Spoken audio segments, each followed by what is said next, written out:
Hey everyone, in this quick tutorial, I'm excited to share a free Blender add-on I created for the community. This tool makes it super easy to switch between cycles, Eevee, and solid. It even has preferences that you can save. It'll pop up with the hotkey, and it will show in render preferences with a very minimum profile, so it's not going to be in your way. I'm Mr. Steve, and I also do Blender updates, and I do tutorials on how to make add-ons. If you're interested in stuff like this and some modeling tips and tricks, jump on in and subscribe, and I'll see you guys in the tutorial. This will install just like any regular add-on. Click install from disk, boom. If it's a legacy add-on, obviously you would be doing something different, but this is an extension. It's more up to date with the Blender 4 Plus. Once you've done that, you can go to add-on, type Sling, and this is where you'll see your preferences. Now here, under GPU and CPU for cycle settings, these are independent. As you see, only one of these can be selected at any given time. So I built logic in so you can't screw it up.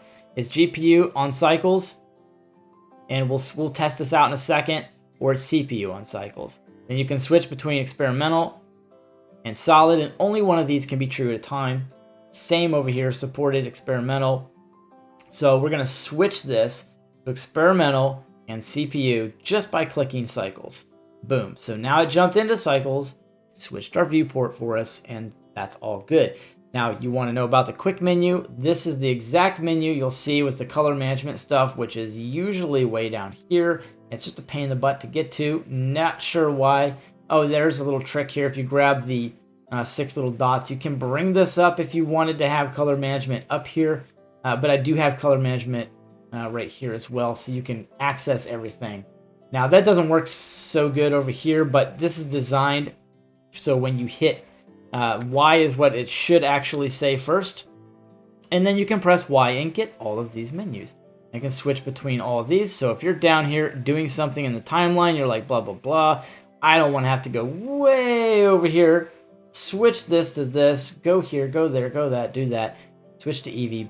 Turn on ray casting. Well, you can do it over here. You can switch this to Eevee. It's going to turn on ray casting for you. Switch the viewport. You look dev and you're good. You want to go back to viewport real quick? You got it. Want to jump over to cycles? You got it. You want to check out, and let me move this bad boy out of the way. I'm going to destroy my screen here. Now you can switch, your exposure, which I have mine playing around with that. There we go. So that looks good. And this is it. This is the whole add-on. This can move around a little bit. It's not going to stay long. Just when you move your mouse away, it's gone. And the last thing is you can change the hotkey. Some add-ons might already be using hotkey Y. So you can click this and press Control Shift and Y. Okay, and now Control Shift Y will work if there's nothing behind it.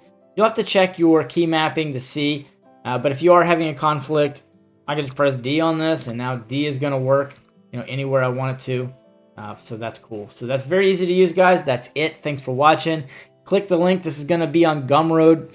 Give it a good review, but just understand, when you review something, the idea behind an actual review is that if you didn't like something about the add-on, whether it be mine or somebody else's, all you have to do is contact the creator and say, hey, I don't like this. Can you change it? Then if they don't contact you back after a while and they don't change it, or they don't care, or they're not developing it, then give that person a 1-star. Don't jump in and just give somebody a 1-star review because you don't like something without asking for a change. Because one of the big things that the good developers do is they take feedback on Blender Market, Gumroad, in their Discords, and they go, hey, let me make my add-on even better with the community that I'm creating. And then you get what you want. Then you can give it a 5-star because, hey, now you're getting what you want. But if they don't give you what you want, then you give them a review based on what you have to do it. Thanks, guys. I'll see y'all in the next one.